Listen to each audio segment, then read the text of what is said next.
اب کہ وہ اترا تو سامنے قبرستان تھا۔ وہ پھول ہاتھ میں لیے چھوٹے چھوٹے قدم اٹھاتا قبروں کے درمیان سے گزرنے لگا۔ زرتاشا غازی، وارث غازی، یہ قبریں قریب قریب تھیں۔ کہیں آس پاس زمر کی والدہ کی قبر بھی تھی اور سعدی کے والد کی بھی، مگر وہ صرف زرتاشا کی قبر کے سامنے آ کھڑا ہوا، جھک کر بہت ادب سے گلدستہ اس کے اوپر رکھا اور پھر سیدھا ہوا، پینٹ کی جیبوں میں ہاتھ ڈالے، سر جھکائے، جوتے سے مٹی پر پڑا کوئی کنکر مسلتے ہوئے وہ کتنی دیر کھڑا لب کاٹتا رہا۔ آئی ایم سو سوری زرتاشا، تم بہت پیاری، بہت معصوم سی تھیں۔ میں واقعی ایسا نہیں کرنا چاہتا تھا، لیکن میری مجبوری تھی۔ بہت سے لوگوں کی خوشیوں کے لیے کسی ایک کو قربانی تو دینی ہی پڑتی ہے۔ ہولے سے بڑبڑاتے ہوئے اس نے اداس نظروں سے قبر کے خطبے کو پڑھا، مگر شاید تمہارے لیے یہی بہتر تھا۔ تم فارس کے ساتھ خوش نہیں تھی، تمہیں ایک جنت میں رہنے کی آرزو تھی۔ امید ہے اب وہ پوری ہو گئی ہوگی۔ زیادہ امید ہے فارس بھی جلد تمہیں جوائن کر لے گا۔ تم دونوں ہم سے زیادہ خوش رہو گے، تمہارے لیے اچھا ہی ہوا۔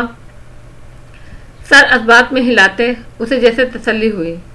پھر وہ کافی دیر وہاں کھڑا رہا، بارش کی گیلی ہوتی ہوئی مٹی کی سوندھی خوشبو اور قبروں کا سناٹا آس پاس خاموشی سے تیرتا رہا۔